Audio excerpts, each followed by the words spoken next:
Hola, ¿qué tal amigos? Mi nombre es Laura Cruz y este es el informativo Nuestra Gente. Una vez más estamos aquí para llegar a sus hogares. Quiero contarles que hoy el nombre del programa será Resistencias que dialogan a lo largo de tiempos y territorios urbanos bajo vocaciones y destinos comunes, en unas fechas enmarcadas en el paro nacional del 2021, el 28 de abril, y movimientos estudiantiles el 26 de febrero de 1971. Para explicar el nombre del programa y que lo podamos comprender entre todos, pues va a estar una historiadora que tenemos como invitada. Este programa quiere hacer un contraste entre los movimientos de jóvenes que se dio en el 2021 y el movimiento estudiantil que se dio el 26 de febrero de 1971 en Cali, cuando fue asesinado el estudiante Edgar Mejía Vargas. Recordemos que este estudiante es conocido como Jalisco y que además de él fueron asesinados 61 estudiantes más, según las distintas versiones de los hechos, en menos de 3 días de la revuelta en las calles. El movimiento estudiantil de Cali fue influenciado, por supuesto, por el Mayo francés del 68. Recordemos que en este tiempo también estaba la Revolución cubana y las protestas de México por parte de los estudiantes de la UNAM, y que terminaron en una masacre en la plaza de Tlatelolco, esa mañana gris para la historia de Latinoamérica. Por supuesto, los jóvenes de 1971 de Cali, al conocer toda esta historia y al verse influenciados y también por problemas políticos y sociales que estaban ocurriendo en Cali, salieron el 26 de febrero de 1971 a cambiar el mundo ante la muerte violenta de su compañero Jalisco. El movimiento estudiantil histórico sin duda es importante analizarlo y recogerlo para el tiempo presente. No olvidemos que hay 50 años de diferencia entre el movimiento estudiantil que se dio en el 71 y el paro nacional. El paro nacional estalla en Cali en el 2021, el 28 de abril, un movimiento social que sin duda tiene algunas similitudes con el movimiento estudiantil, pero también expresa enormes distancias con Jalisco y sus compañeros de causa del 71, por lo que hoy queremos analizar este viaje a lo largo de los tiempos con dos de sus protagonistas. Un joven estudiante de la Univalle que hoy nos acompaña, Cristian Andrés Aguilar Izaza, quien señala que es acusado injustamente de una falsa causa judicial por la muerte de un integrante de la Policía Nacional el 3 de junio del 2021 en el nororiente de Cali. Y también tenemos el honor de estar con una de las primeras lideresas históricas del movimiento estudiantil de la década del 70. Ella es Victoria Donés, que la llaman la vietnamita del 26 de febrero de Univalle. Ella es una expresión icónica de las mujeres en el movimiento estudiantil de febrero del 71, que hoy, 50 años después, desde el exilio colombiano en París, Francia, ha tomado la bandera de los jóvenes de primera línea en Colombia y ha expresado y se ha solidarizado con esta lucha a través de un manifiesto que denuncia la situación de los jóvenes que están encarcelados y clama por su excarcelación. Este manifiesto está firmado por 100 intelectuales europeos y latinoamericanos, que en las últimas horas, además, este manifiesto fue entregado en las manos del presidente Gustavo Petro durante su visita de Estado a Francia, en un acto oficial en París con la diáspora colombiana. No me queda más que decirles bienvenidos al informativo Nuestra Gente y que nos sigan acompañando. Bueno, Vicky Donés, lo que yo pueda decir de ella se queda corto. Estudió trabajo social en la Universidad del Valle y tiene un doctorado en Ciencias de la Educación en la Universidad de París. Participó en el movimiento social estudiantil de febrero del 71, asimismo en los primeros movimientos feministas del 74, y en el año 79, en el mes de julio-junio, se va exiliada a Francia. Sin embargo, que haya dejado el país no significa que no haya estado conectada con las luchas del país, y desde allí continúa su militancia en diferentes partidos políticos de Francia. Por otro lado, me acompaña Cristian Aguilar Izaza. Él es estudiante de la Universidad del Valle, profesor deportivo y joven víctima de falsos positivos judiciales. Cristian, como muchos jóvenes de su generación, salió a protestar durante el paro nacional. Bueno, y no nos podíamos quedar sin una historiadora para este caso, para analizar a fondo y a profundidad los dos movimientos estudiantiles y los dos movimientos sociales que sin duda en Cali quedarán para la historia. Ella es Indira Giselle Girón Sobrao, ella es comunicadora social y periodista, es profesional en filosofía, magíster en gerencia para la innovación social y además es directora del documental La Rebelión de los Estudiantes, de los cuales están súper invitados a verlo, y estamos esperando a Yuli Alejandra Cárdenas Izaza. Ella es egresada del SENA, estudiante también de trabajo social, allí se encuentran con la vietnamita, si me permites decirte así, Vicky, y además ella colabora en algunas organizaciones de derechos humanos, lo que me parece muy importante. Bueno, comencemos este tema. Y quiero preguntarle a Indira. Indira, ¿me escuchas?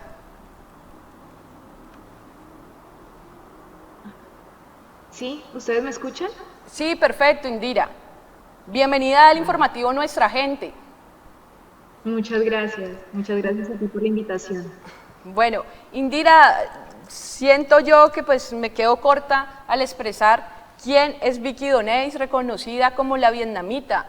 ¿Quién fue Vicky Donés en el 71 para el movimiento estudiantil?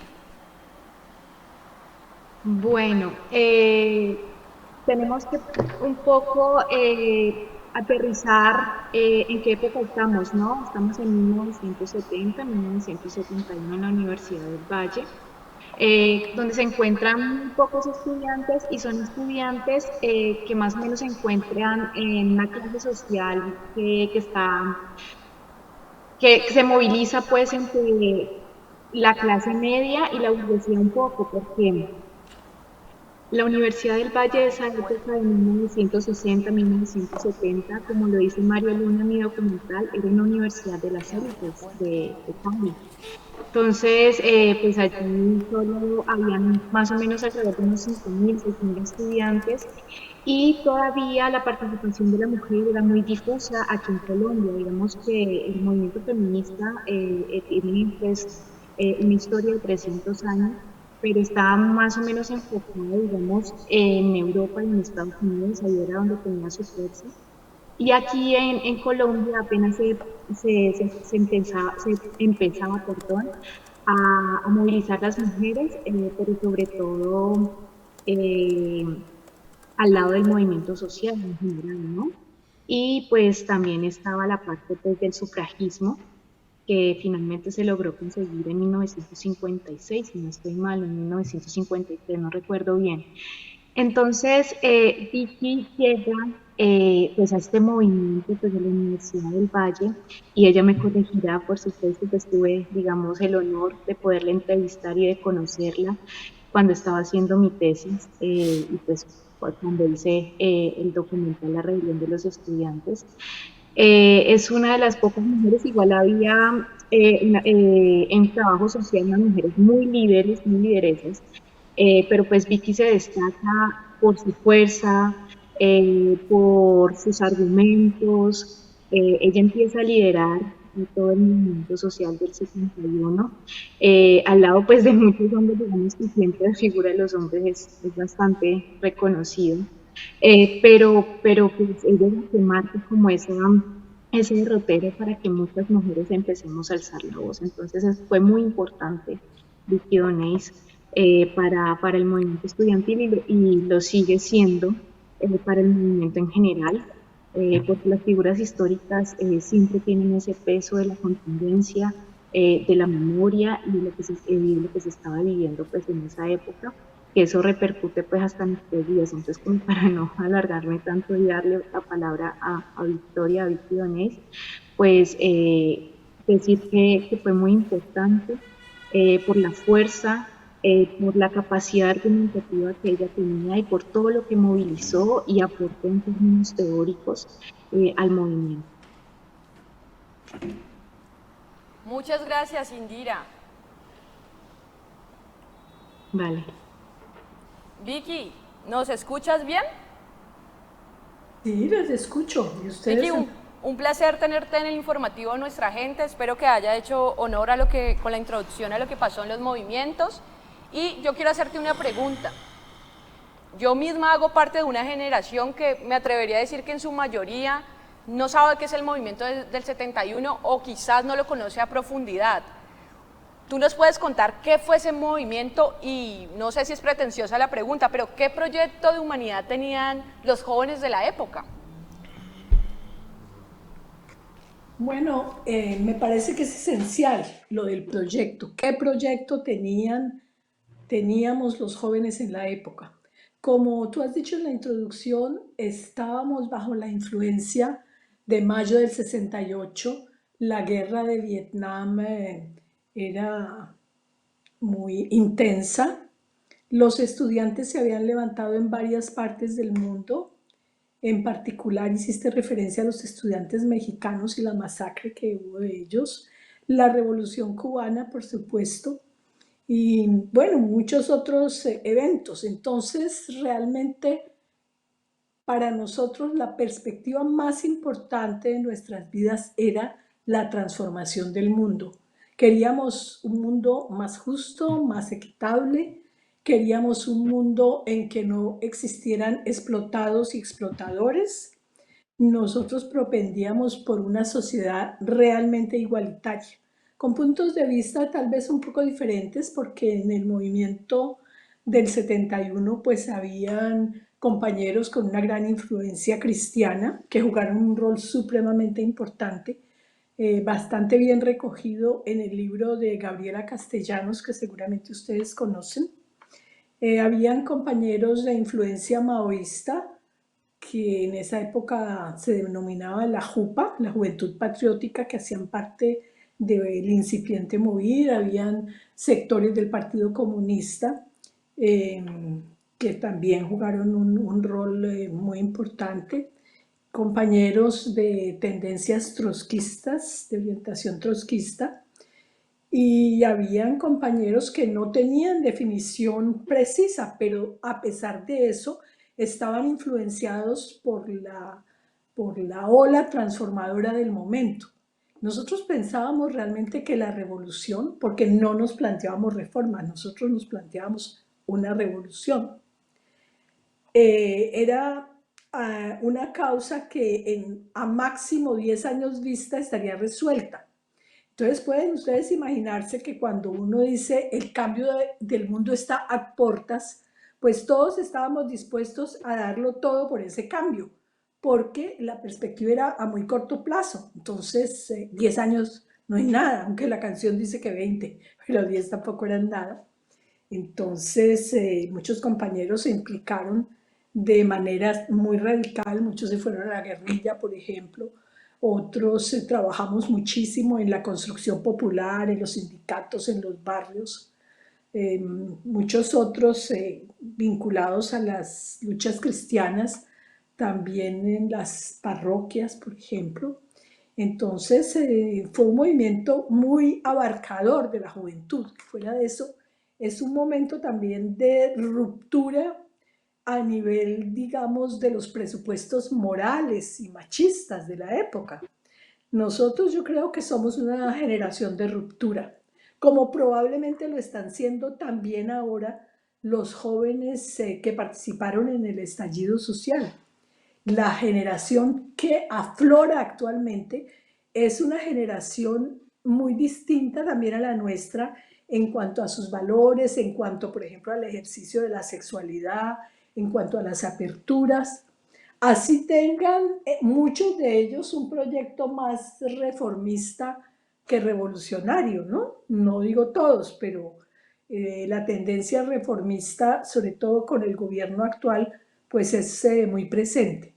Pero yo sí quisiera, digamos, aprovechar esta oportunidad que tú nos das para intercambiar, para poner como centro a los compañeros de la lucha actual, a los estudiantes de la primera línea, a los jóvenes estudiantes y no estudiantes, a los niños que realmente también lo dieron todo, su vida, dieron su vida por transformar la sociedad. Y creo que las condiciones a las que están siendo sometidos por el régimen actual y en particular por el fiscal Barbosa, los que están detenidos son absolutamente lamentables. Y eso da pues una imagen de la justicia de Colombia como un país supremamente atrasado y supremamente retardatario a nivel de su justicia.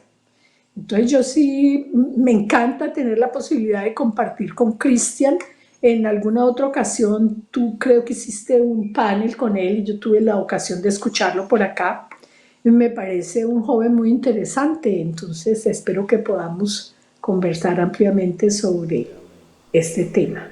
Muchas gracias, Vicky. Y por supuesto, si ustedes tuvieron los sindicatos en los barrios, el paro nacional tuvo la Universidad para el barrio, ¿no? Si los muertos del movimiento estudiantil fueron 60, en Cali se registraron 52 jóvenes asesinados, claro que fue en relación a 2 meses, y hay casi más de 100 jóvenes con lesiones oculares en el país. Cristian, pues ya Vicky nos dijo que te quería escuchar, por favor, y pues la misma pregunta a Vicky, que le hice a Vicky, ¿cuál era el proyecto de humanidad o cuál es el proyecto de humanidad que tenía el paro nacional y esto se ha seguido continuando? Y pues también Vicky menciona al fiscal Barbosa y a esta persecución que tienen contra los jóvenes de primera línea. En las últimas semanas han salido 4 jóvenes que estaban acusados de secuestro simple, salen por vencimiento de términos y tienen la audiencia donde la fiscalía no lleva a los testigos porque no los tiene y deben dejarlos en libertad. Ellos van a seguir, van a continuar con el proceso, sin embargo, pues la fiscalía no ha mostrado a los testigos. Lo mismo ha pasado con los muchachos de Puerto Resistencia, antes conocido como Puerto Rellena. Los cargos han comenzado a disminuir. Te escuchamos, Cristian. Hola, muy buenos días a Laura, a Vicky, un honor recibir esas palabras de parte de ella. Y pues no, un honor por la invitación que me hace el Canal 2, pues de venir como a expresar algunas palabras aquí, de venir de pronto a contar una experiencia que hayamos tenido. Y bueno, entrando al tema, yo considero de que en el paro prácticamente pues hubo como que algunos pilares principales donde pienso que el primero fue lo de la reforma tributaria, que todo el mundo estaba como que en contra de eso, de que grabaran la canasta familiar del 16 al 19%. Otro de los pilares fundamentales fue como la represión policial, que fue como que una de las mayores injusticias que se veían por esos días, por lo que ustedes pueden recordar.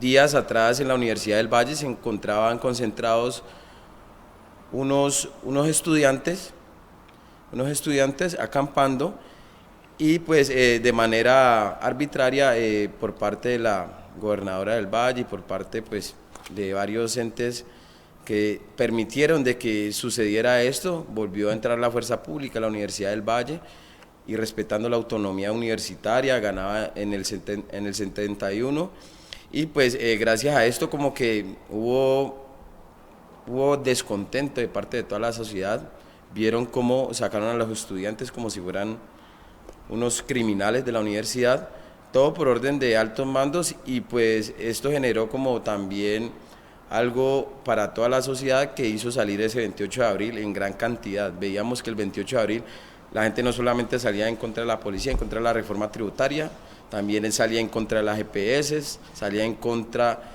del sistema que se estaba llevando, salía en contra del cinismo del señor Iván Duque, presidente de la República en ese tiempo.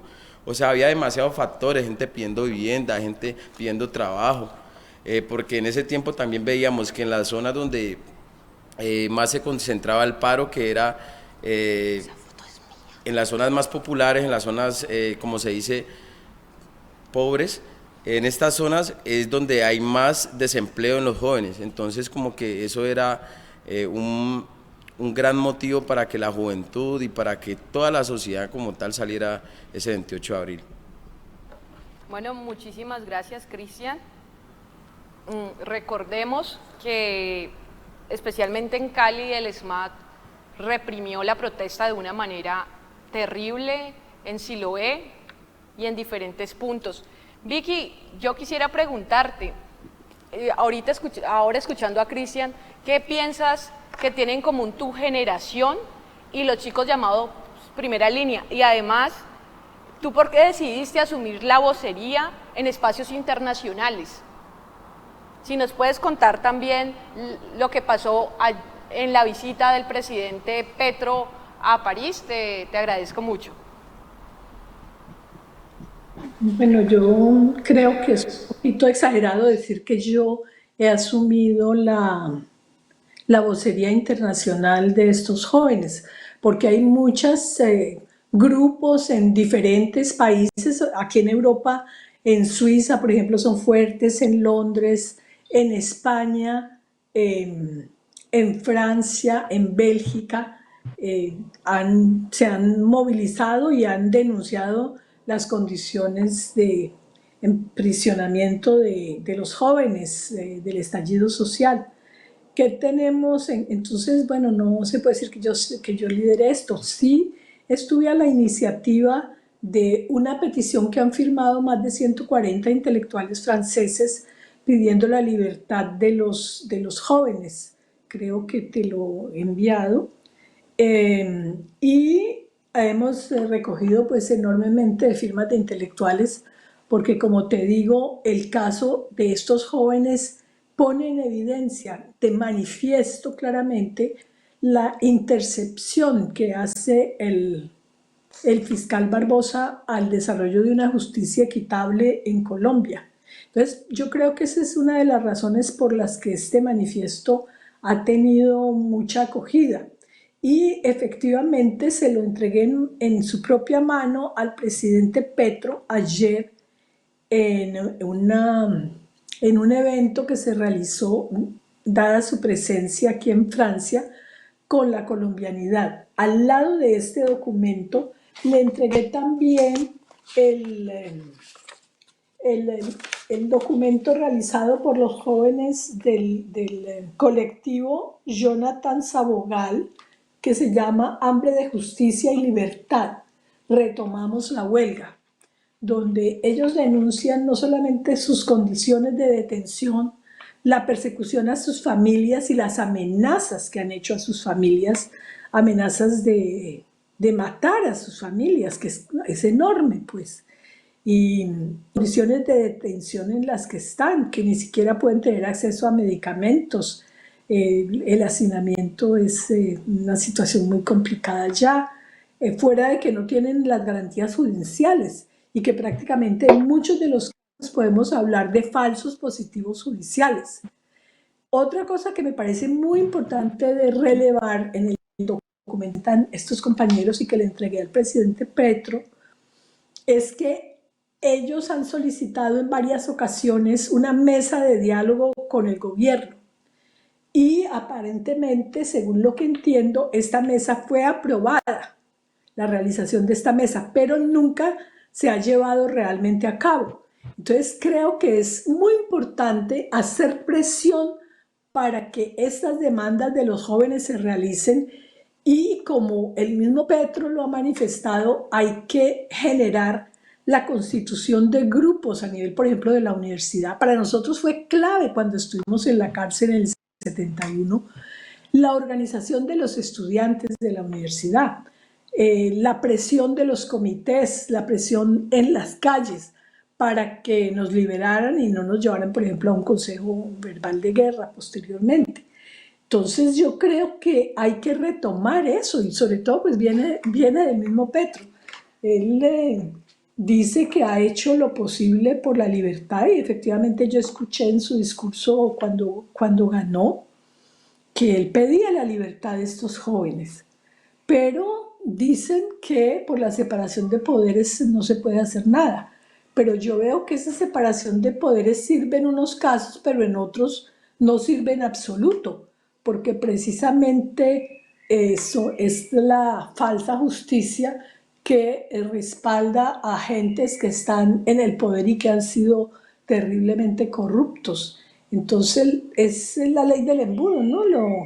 Lo ancho para unos y lo angosto para los que siempre tienen que pagar.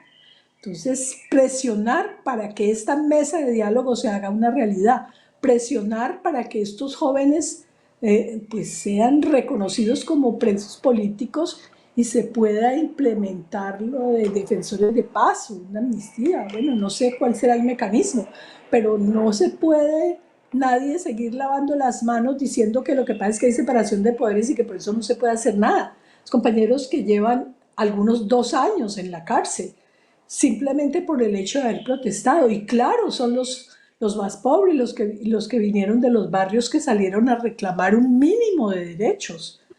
Y este gobierno sería la ocasión para que por lo menos a este nivel se haga justicia. Entonces yo espero que el presidente Petro, que recibió en mano propia, no sé si después lo leerá o no, pero lo recibió en mano propia estos 2 documentos, se apersone de nuevo de la situación de los compañeros y que encontremos una salida favorable. Muchísimas gracias, Vicky. Por supuesto, tienes razón. Siento que las presiones que se han ejercido para que los jóvenes salgan han venido de organizaciones sociales y de diferentes abogados. Sin embargo, pues la sociedad civil, para muchos el paro terminó el 28 de abril, mayo, terminó en junio. Sin embargo, para muchos jóvenes el paro aún no ha terminado y están en las cárceles.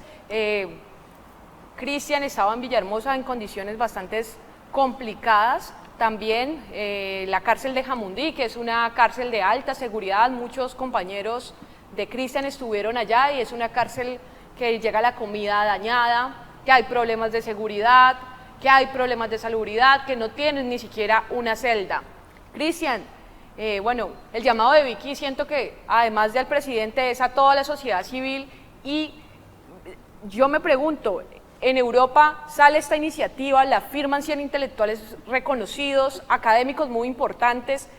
¿Cómo se puede explicar que los intelectuales franceses hagan este ejercicio y los apoyen a ustedes y pongan este tema en la esfera de lo público? Sin embargo, que en la Universidad de Valle, por lo menos, no sé si es de mi desconocimiento, pero no hemos visto manifestaciones similares o son muy pocas, muy pequeñas.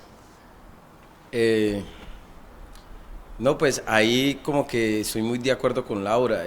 La Universidad del Valle ha tenido como que nula participación en todo lo que tiene que ver de pronto con los derechos humanos que se han vulnerado en el paro nacional por todas las injusticias que se cometieron. Por parte del rector Edgar Varela, yo creo que no se ha tenido ninguna disposición para que de pronto los estudiantes que han vivido persecución, que han vivido la detención, como que no haya claridad por parte de ninguna directiva para ayudar a esta gente. Digamos, a mí de título personal hubo profesores, hubo coordinadores que sí me ayudaron, pero pues fue como algo más personal, pero de todas maneras como que se ve la poca participación de parte de la universidad. Agradecer a los estudiantes que de parte de ellos se han venido como que haciendo gestiones de un lado de otro, por ejemplo los de Barricadas Sonoras, la gente de la Redfit, hay otros pilares fundamentales aquí también que es la Arquidiócesis de Cali que ha ayudado mucho en este tema, pero pues también vemos a gente que después de que pasó todo lo que pasó llegó y se hizo a un lado, no quiso enfrentar estos problemas, pensando que de pronto ellos se iban a involucrar en algunos, y pues vemos que hay gente que prácticamente se ha bajado del bus, senadores, representantes a la Cámara, por ejemplo, yo veía a esta señorita Jubilado que era como que iba mucho a la par con los jóvenes y decía que apoyaba a los jóvenes y todo, y ahora vemos que firma reformas, entorpece procesos en el Congreso, que son procesos que la verdad le van a servir a Colombia, por ejemplo como la reforma laboral que la acabaron de tumbar hace unos días, por ejemplo lo de regulación del cannabis para poder regular como un acierto en las políticas por parte de estas problemáticas. Entonces vemos que es gente que no tiene la voluntad política, que ha puesto la bandera de los jóvenes a nombre de ellos como como si ellos siguieran esa línea, y vemos que al cabo del tiempo no ha pasado ni siquiera un año en el gobierno y ya se están destapando como que todas esas claridades de que son personas que se están aprovechando del proceso de los jóvenes. Entonces, el documento que hace la compañera Vicky me parece demasiado importante, porque pues como vemos por unos lados hay gente que se ha hecho por un lado de estos procesos, pero pues también hay gente que está sumando, y más que todo en lo internacional, gente que también vivió esto. Entonces, muchas gracias a ella, muchas gracias a las personas que entienden de que esto es un problema de persecución, que esto es un problema de falsos positivos, que es un problema donde hay madres cabezas de hogar, donde hay padres cabezas de hogar, en donde están siendo criminalizados, están siendo perseguidos por la fiscalía, y en estos momentos hay muchos compañeros que han tenido desafortunadamente que aceptar preacuerdos para poder como que tener una pena más baja de la que le indican las autoridades. Entonces, considero lo mismo de la compañera Vicky, que la independencia de poderes no anula cualquier ayuda que el gobierno pueda dar, no anula que el gobierno pueda tener la voluntad. Simplemente pienso que en muchas ocasiones de pronto como que se están lavando las manos diciendo que no pueden hacer nada, pero pues pienso de que podemos lograr algo más. Se han tratado de reunir las madres, personas víctimas de falsos positivos judiciales, personas víctimas de la violencia, se han tratado de reunir con el presidente Petro, y pues simplemente hay veces como que mandan asesores, mandan otra gente, y como que no han podido concretar en verdad que el presidente Petro escuche a las madres, escuche a esas madres de los presos, escuche las cartas de los presos, escuche como todas esas voces de las víctimas del paro nacional, escuche las voces de la mamá de Nicolás Guerrero, de la mamá de Ginson Andrés, la mamá de muchos compañeros que han caído en el estallido social, y pues sin enumerar también las madres de los desaparecidos y personas que no están con nosotros y nunca más volvimos a saber de ellos. Entonces es una problemática que también pienso que debe afrontar el gobierno con políticas que generen como que un bienestar también para estas familias que en estos momentos están pasándola muy mal. Entonces vemos que jóvenes salen de la cárcel y no tienen una claridad hacia dónde van a ir, hacia dónde quieren llegar. ¿Por qué? Porque no hay nadie que los ayude, no hay nadie que los direccione, y estamos en una sociedad donde estamos de una u otra forma de mal en peor, precisamente por las políticas que no se quieren firmar, por las políticas que no se quieren recuperar, y pues ahí eso es todo, Laura. Muchísimas gracias, Cristian, por acompañarnos. Cristian es entrenador deportivo y en estos momentos tiene que ir a estar con su equipo son niños. Este es el joven Cristian que estuvo en las manifestaciones de Cali. Bueno, yo quiero agradecer a Cristian, quiero agradecer a Vicky, pero quiero decirles que también tenemos aquí a Alejandra. Alejandra es estudiante del SENA, es egresada, está estudiando trabajo social en la Universidad del Valle, ha colaborado con varias organizaciones de derechos humanos. Pero antes de pasar con Alejandra, quiero preguntarle a Indira, a nivel histórico, ¿qué similitudes o diferencias tú encuentras entre la primera línea del 2021 y el movimiento estudiantil de 1971? Hola, ¿me escuchan? Perfecto, Indira. Vale. Bueno, pues siempre es importante cuando se hacen análisis, pues trazar precisamente similitudes o diferencias entre los diferentes movimientos. Primero, pues decir, y también lo ha mencionado Vicky, es que en la época del 71, pues había un contexto internacional, sobre todo, marcado pues por la coyuntura de la Guerra Fría, donde pues se enfrenta de forma ideológica, política y económica, pues dos bandos, digamos, como para hacerlo un poco más aterrizado. Entonces estaba por un lado la Unión Soviética y por el otro lado pues el bloque capitalista un poco liderado por Estados Unidos y Europa. Entonces esto hace que los jóvenes desde la academia, y aquí es importante porque la universidad pues tiene un papel muy importante en la sociedad que ahorita no está en discusión.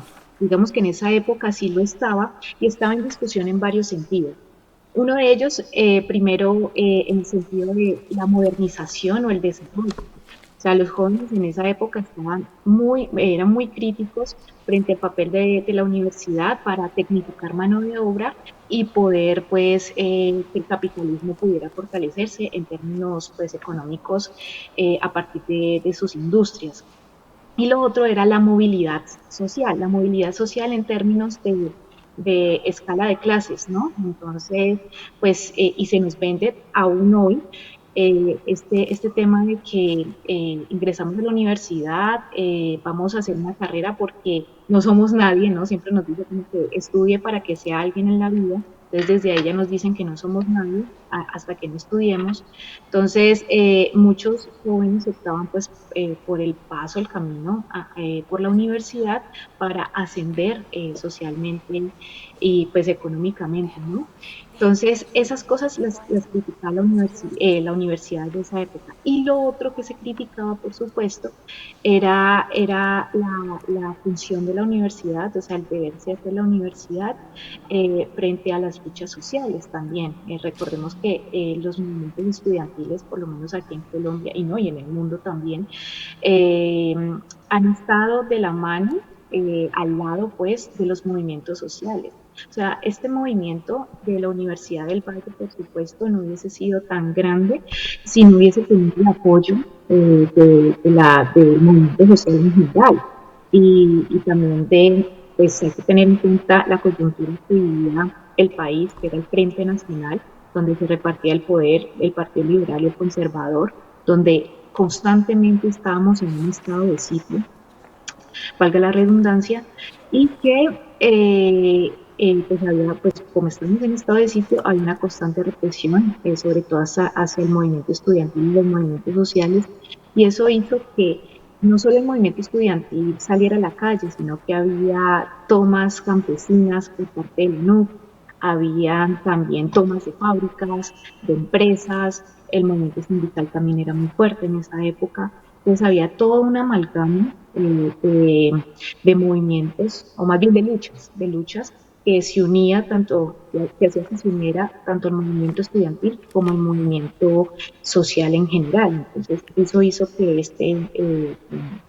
esta movilización después del febrero del 71 fueran tan fuertes y que al final, pues, lastimosamente en febrero, el 26 de febrero del 71, pues la policía y el ejército en una operación conjunta se tomara la universidad, que ahí cayera primero el estudiante Edgar Mejía Vargas, que no era líder estudiantil, pero que era una figura muy reconocida por ser deportista y pues fue la primera muerte y que de allí para allá saliera el movimiento estudiantil pues a las calles y todo eso que fuera apoyado por personas y jóvenes también en los barrios populares. Entonces eso es importante.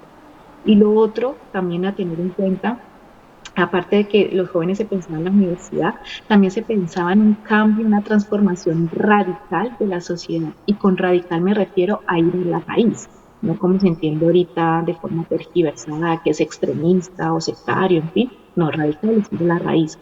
Entonces, los jóvenes, pues, obviamente se planteaban el cambio de la sociedad, como bien lo dijo Vicky, y retomo unas palabras que también dijo Vicky en un documental, y era que los jóvenes en esa época del 71 planteaban, sí, tener una mejora en la universidad, peleaban por un mejor profesor, pero que eso se extendía a pelear por una mejor sociedad, por una transformación de la sociedad. Que es algo que, digamos, no vemos en el 2021, porque en el 2021 ya son otras cosas, digamos que cae el muro de Berlín, empiezan a estigmatizar a las personas que tienen cierta afinidad o cercanía con teorías como la marxista, eh, pues ya no hay un movimiento tan politizado en términos teóricos e ideológicos como en esa época. Digamos, en el 2021 lo que mueve a los jóvenes y a la sociedad en general, porque pues si bien los jóvenes estuvieron allí en la primera línea resistiendo, la sociedad en general también salió. O sea, eran maestros, eran sindicalistas, eran estudiantes de secundaria también, Pues también jóvenes que no tenían o no veían, digamos, pues un futuro muy claro frente a ofertas o estabilidad laboral. Entonces, aquí lo que nos mueve un poco, porque pues también participé en las protestas del 2021, es precisamente la indignación por un gobierno mediocre, por un gobierno extremadamente autoritario, por un gobierno que quería imponer unas reformas en favor precisamente de la clase dominante, que es lo que ha venido pasando desde 1810, cuando pues, crearon a Colombia. Entonces, un gobierno que solo quiere favorecer a la burguesía y sobre todo el capital financiero, en detrimento obviamente de los trabajadores, de las personas del pueblo. Entonces, eso hizo que muchas personas pues, nos indignáramos. Bueno, entonces es una indignación que viene desde pelear por necesidades básicas, pero no es una indignación que pasa mucho más allá a por lo menos pensarse una sociedad, un cambio social radical, sino que se da a través de reformas. ¿Cómo podemos establecer a partir de un cúmulo de reformas una sociedad mucho más igualitaria en términos pues, legales, ¿no? Pero sin pensarse precisamente en lucha de clases o sin pensarse en la concepción de la revolución. Entonces, es muy diferente y también la magnitud pues es grande porque este movimiento dura 3 meses, si no estoy mal, y es reprimido de forma brutal. O sea, no podemos olvidar cómo masacraron a los jóvenes y a las personas en Siloé. No podemos olvidar cómo masacraron a las personas en el Paso del Comercio y a los jóvenes en el Paso del Comercio. No podemos olvidar la masacre que hubo en Meléndez también. O sea, fueron muchas, muchas masacres que ahora están silenciadas y que hay unos jóvenes en la cárcel, pero no hay ningún militar, ni siquiera el secretario de Seguridad y Justicia. Este es el primero que debería de ir a la cárcel, por ejemplo, o debería de iniciarse un proceso por todas las muertes que ocasionó, porque apenas se cambió de secretario de Justicia, creo que fue en el mes de mayo, si no estoy mal, ahí fue que se implementó la masacre y llegaron con fusiles a los puntos pues, que se tenían tomados y muchos jóvenes fueron masacrados. Entonces, bueno, dejo hasta aquí para no alargarme más. Muchas gracias. Muchísimas gracias, Indira, y por supuesto recordemos que en el 71 pues el presidente era Carlos Lleras Restrepo y que en el 68 abre la Facultad de Humanidades en la Universidad del Valle y esto por supuesto tiene una repercusión. Yo quiero hablar con Alejandra porque a veces nos referimos a los jóvenes de primera línea y muchos masculinizan la lucha del movimiento que hubo en el paro nacional y no solo eran jóvenes de primera línea, eran hombres y mujeres, porque a veces no queda claro. Alejandra, bienvenida al informativo Nuestra Gente. Para mí es un placer, por supuesto, tenerte aquí y quiero preguntarte, para ti, ¿cómo las mujeres contribuyeron en el paro nacional? Buenos días a todas las personas que están como audiencia hoy. Bueno, yo siento que el rol de la mujer pues siempre ha estado relegado a cosas del hogar. Sin embargo, tal vez se podría decir que durante el paro hubo muchísima participación femenina. Sin embargo, podría decir que esos roles también estaban muy asociados a las cosas que tienen que ver con el cuidado. Por ejemplo, las mujeres eran muy participativas en las ollas comunitarias. Entonces eran como el pilar central de que las ollas comunitarias funcionaran. Eran las partícipes principales para que se pudiera recolectar los alimentos, se pudieran cocinar. Y obviamente con esto no estoy desconociendo el papel de otras personas o de los hombres, solamente que como que sí recalco, las que principalmente están en la olla comunitaria eran su mayoría mujeres madres.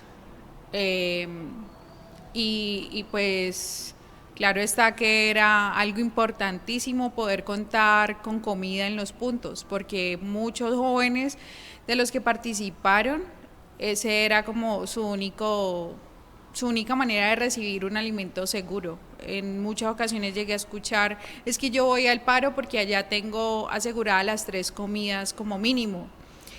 ¿En qué otras ocasiones? Bueno, liderando varios procesos. Por ejemplo, en el Paso del Aguante, una fuerte participación de las que lideraban los procesos con respecto a las manifestaciones, con respecto a las huertas, a la organización de los procesos, las representantes ante la URC del punto. Entonces, creo que la participación de la mujer fue muy, muy valiosa, y aunque en ciertas ocasiones estuvo relegado de nuevo a cosas que tienen que ver con el cuidado, de todas maneras tuvo una participación enorme en cada uno de los procesos. Aunque no siempre fueran la cara que figuraba, sí tenían una participación importante. Bueno, muchas gracias, Alejandra, y perdón, me equivoqué, no era Carlos Lleras Restrepo, sino Alfonso López Michelsen. Carlos Lleras llega hasta el 70 y ahí sigue, y por eso se da el movimiento del M19 por un posible fraude en las elecciones. Vicky, ¿me escuchas? Sí, te escucho. Vicky, pues nada, yo quiero preguntarte cómo era ser revolucionaria en esa época, cómo era el componente femenino en el movimiento estudiantil del 71. Porque si bien ahora las mujeres desde el feminismo asumen diferentes luchas, me gustaría saber cómo era en esa época, y además qué encuentras en común con las mujeres que hicieron parte del paro nacional. Ya. Bueno, en el 71, nosotras cuando planteábamos alguna reivindicación feminista y que la situación de las mujeres tendría que cambiar en la sociedad, es decir, poníamos como uno de los puntos a discutir y a construir programáticamente para una sociedad futura, para una sociedad sin clases, pero también una sociedad donde las mujeres tuviéramos un reconocimiento no solamente por todo lo que hacemos, sino por lo que somos, en tanto que seres humanos capaces de producir teóricamente, capaces de impulsar la lucha, capaces de organizar, capaces de cuidar la tierra, capaces de cuidar los hijos. Es decir, nuestro rol tan complejo pero tan significativo. Sin las mujeres no puede haber una transformación sustancial de la sociedad. Entonces, cuando planteábamos algunos de estos aspectos, generalmente la respuesta de la mayoría de los compañeros que eran dirigentes masculinos, claro, era: esos problemas son importantes, pero la contradicción principal es la resolución de la explotación del hombre por el hombre. O sea, que necesitamos primero hacer la revolución y posteriormente hablaremos de los derechos y las posibilidades de las mujeres. Eso mismo le decían los dirigentes de la Revolución Rusa a la Kollontai o a Rosa Luxemburgo. Es decir, no es un problema de ahora, ha sido un problema de siempre, que nuestra situación en la sociedad no es susceptible de ser reconocida tan fácilmente. Y te puedo decir que efectivamente teníamos una lucha bastante dura al interior de los comités de representación de la Federación de Estudiantes para que las voces femeninas que estábamos allí fueran escuchadas en igualdad de condiciones y no se nos relegara a papeles secundarios. Ahora, yo creo que, por ejemplo, ese mito de la vietnamita en Cali, en Colombia, es un mito muy bonito porque precisamente reivindica eso, el papel de la mujer en la posibilidad de dirigir, en la posibilidad de expresar el sentir de los demás. Y si bien yo podía encarnar como persona ese discurso, ¿cierto?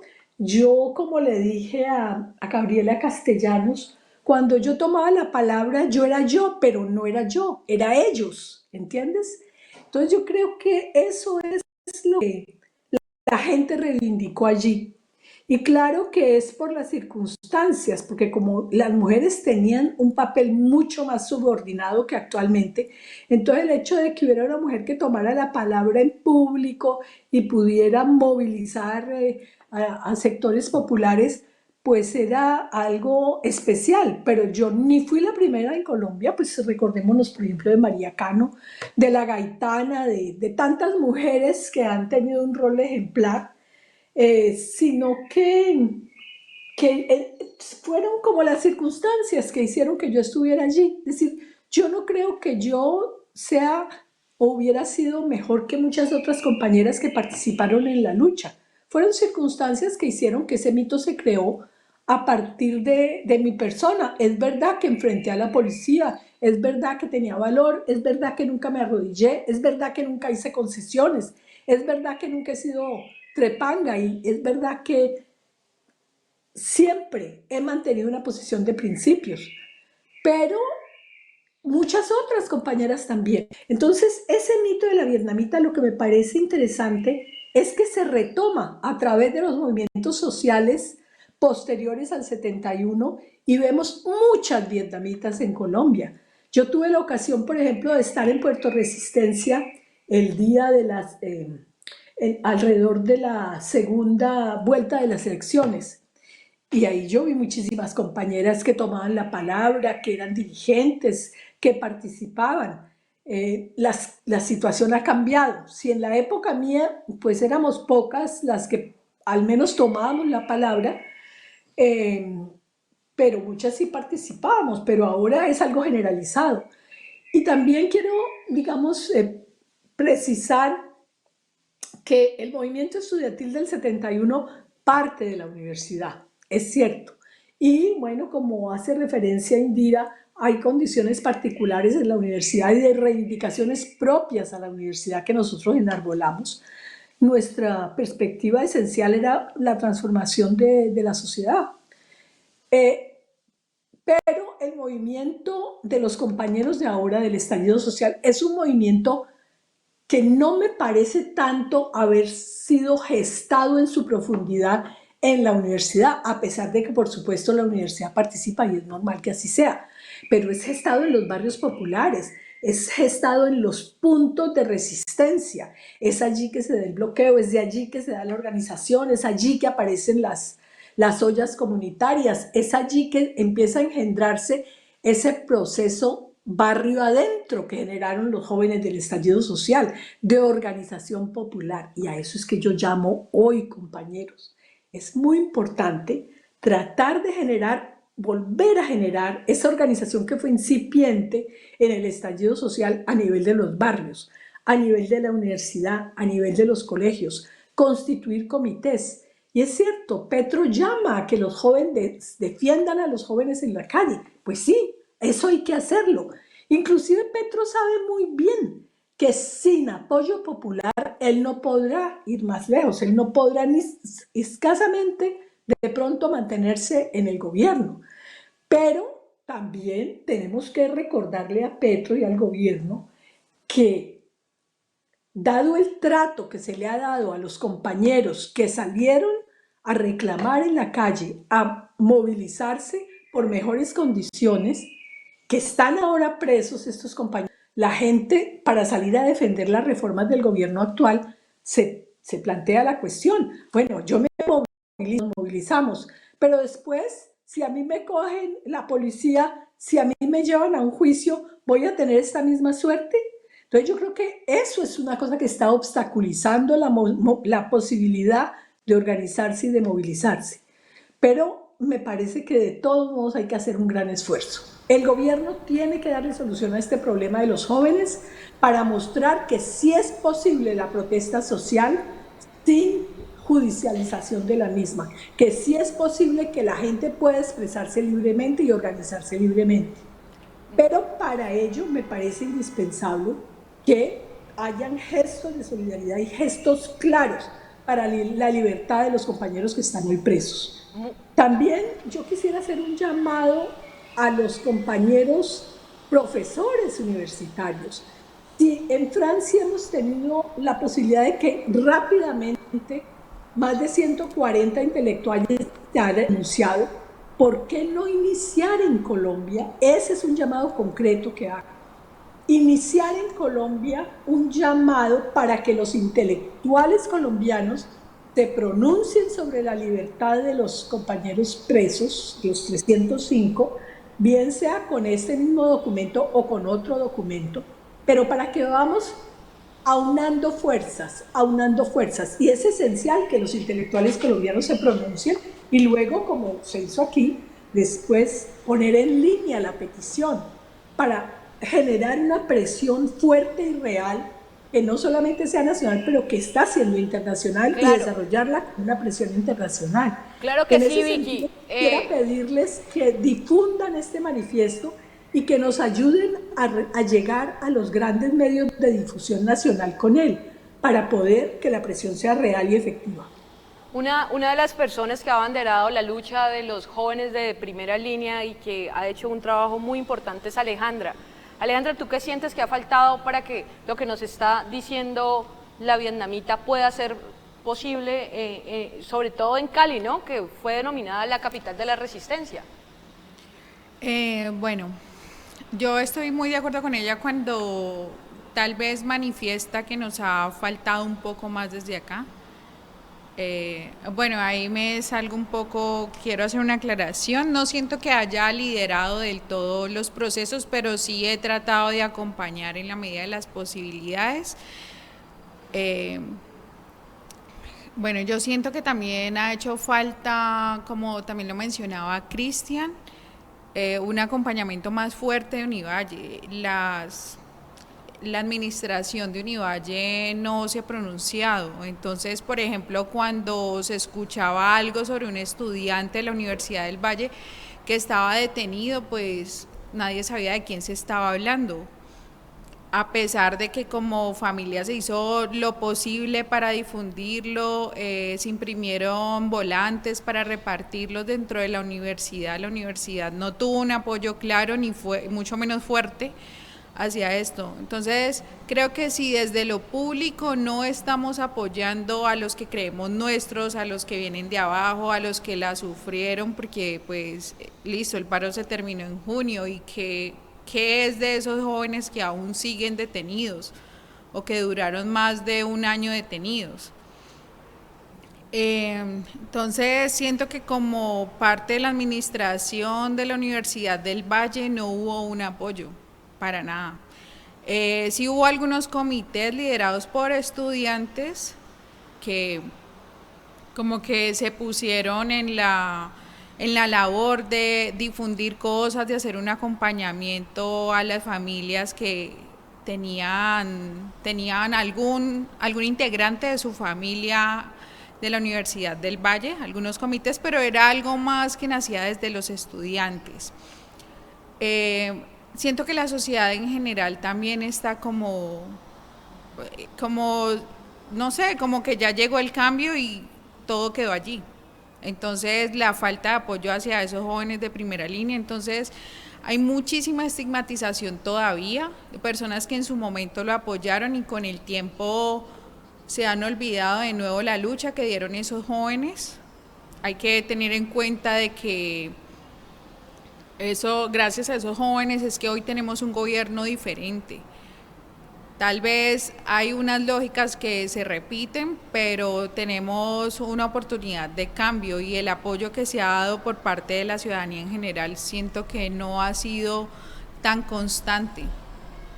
Creo que también hay mucho miedo, pues, y eso ha sido la falta de apoyo que se ha tenido hacia estos jóvenes, el poder acceder a unas mejores condiciones de defensa. No se critica para nada el trabajo que se está haciendo desde los abogados, pero sí es muy notorio que se está frente a unas condiciones muy bajas comparándose con la fiscalía. Entonces la mayoría de jóvenes no tienen un proceso igualitario, no cuentan con investigadores, no cuentan con recursos, en este momento siguen en la cárcel.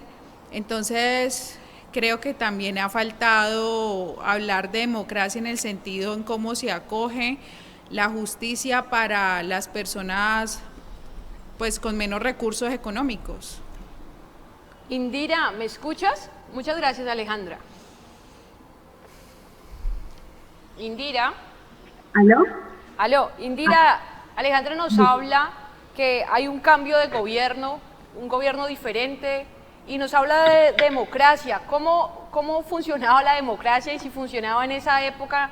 Tú nos hablabas de los presidentes y del Frente Nacional. Me gustaría que de forma resumida nos pudieras explicar. Bueno, trataré de resumirlo.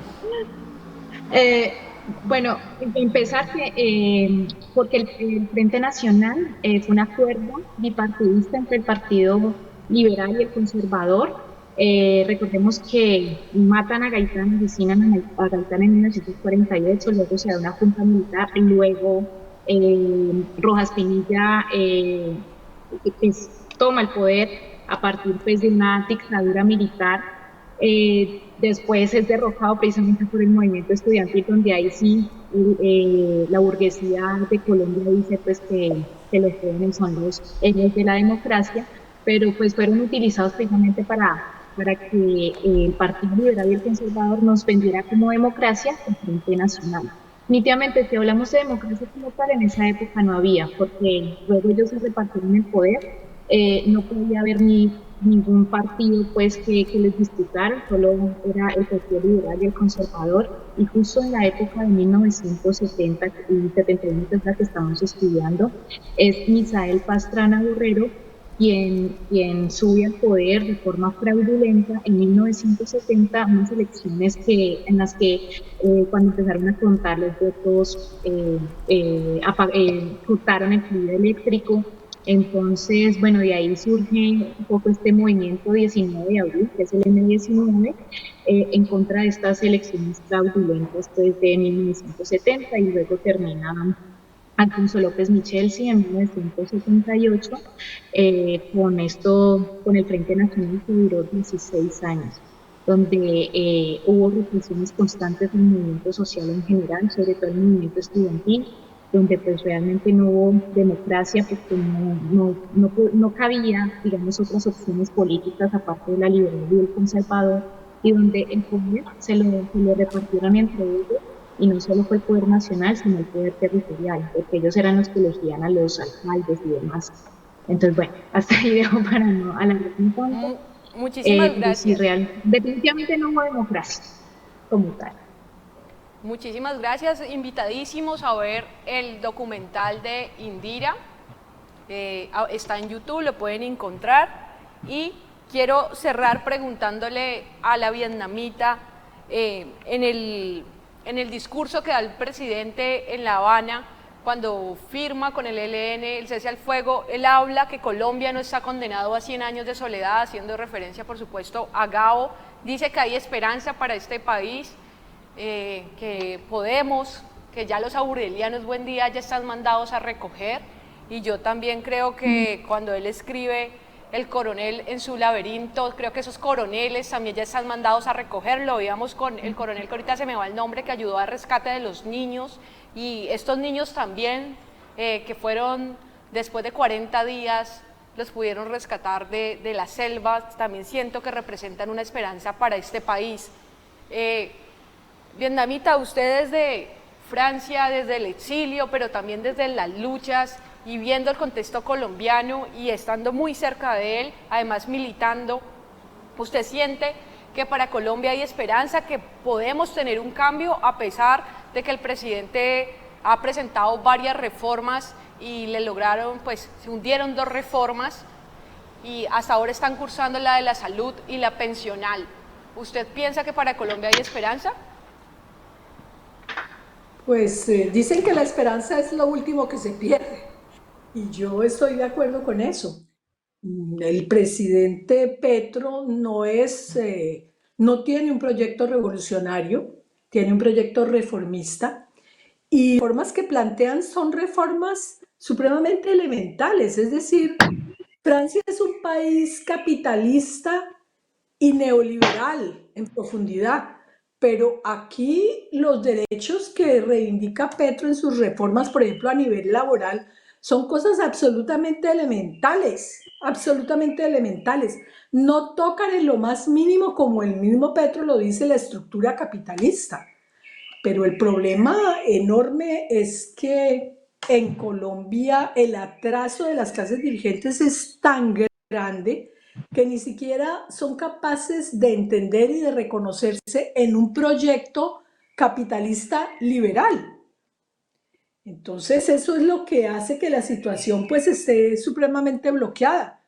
Pero esas reformas, aunque sean simplemente pequeñas reformas, permiten a los trabajadores de tener mejores condiciones y por eso tenemos absolutamente que respaldarlas y por eso tenemos también que organizarnos en los barrios, en las universidades, en los colegios, en los grupos de periodistas, en los grupos de amas de casa, para movilizarnos frente a esas reformas, para que la gente salga a la calle a decir son necesarias, son indispensables y que la oligarquía colombiana entienda que ellos no son los dueños absolutos del país, que hay necesidad de hacer unas concesiones mínimas para que el país avance en el concierto mundial. Pues ni siquiera se trata de unas transformaciones que puedan afectar esencialmente sus intereses. Petro tiene razón. Si los trabajadores tienen mejores condiciones, van a producir mejor y ellos van a ganar más plata. Aquí no se trata de expropiar los medios de producción como se trataría en una revolución, que sea la sociedad la que administre la propiedad de los elementos con los que se produce, es decir, de las fábricas, por ejemplo, de la tierra. Aquí no se está planteando ni siquiera acercarse a la posibilidad. Es una reforma liberal. Entonces yo creo que sí es posible y yo creo que Petro en su discurso, por ejemplo, sobre el cambio climático, tiene una iniciativa que es importante y es escuchada a nivel internacional y es respaldada por los ecologistas y entonces hay que efectivamente continuar a impulsar esta situación porque realmente yo creo que se está en unas condiciones en que la derecha quiere parar a toda costa las posibilidades de cualquier transformación. Es decir, dejan a Petro mientras no toque sus intereses, pero si Petro toca sus intereses, pues se van con toda para tratar de bloquearlo y de tumbarlo. Entonces, a pesar de todas las dificultades que tenemos, a pesar que en los barrios la gente está profundamente resentida porque los jóvenes están todavía en la cárcel, hay que impulsar esos procesos de organización y llamo a los intelectuales colombianos a hacer unas peticiones, un manifiesto nuevamente por los jóvenes, por las reformas, por el cambio y que todos nos alineemos atrás de esta posibilidad real, ¿no? Muchísimas gracias, Vicky, por la intervención. Ahí está el llamado que deja una mujer que fue parte del movimiento estudiantil del 71 y que aún abandera las luchas de Colombia. Muchas gracias a Vicky Doney, a Cristian Andrés Aguilar, a Indira Giselle y por supuesto a Alejandra Cárdenas. Si a mí me preguntan qué tuvieron en común el movimiento de 1971 y 2021 con lo que he escuchado acá, que los dos en su mayoría fueron liderados por jóvenes. Segundo, que los jóvenes eran capaces de reconocer la injusticia y no solo de reconocerla, sino de enfrentarla. ¿Qué más tienen en común? Que en el 71 murieron 60 jóvenes y en el 2021 52 jóvenes, que no se ha hecho justicia y que estos jóvenes necesitan justicia. ¿Qué tienen en común? Que también fueron encarcelados y que en estos momentos hay jóvenes del paro nacional que todavía están encarcelados y que muchos de ellos son inocentes. Ahí les dejamos los comentarios históricos entre el pasado y el presente, un movimiento y el otro solo tienen de diferencia medio siglo. Sin embargo, en Colombia se sigue luchando por el bienestar y por la igualdad. Mi nombre es Laura Cruz y esto fue el informativo Nuestra Gente. Saludos a quienes nos escuchan de PRI Radio, Contagio Radio. Muchas gracias a las personas de producción y esto fue el informativo Nuestra Gente.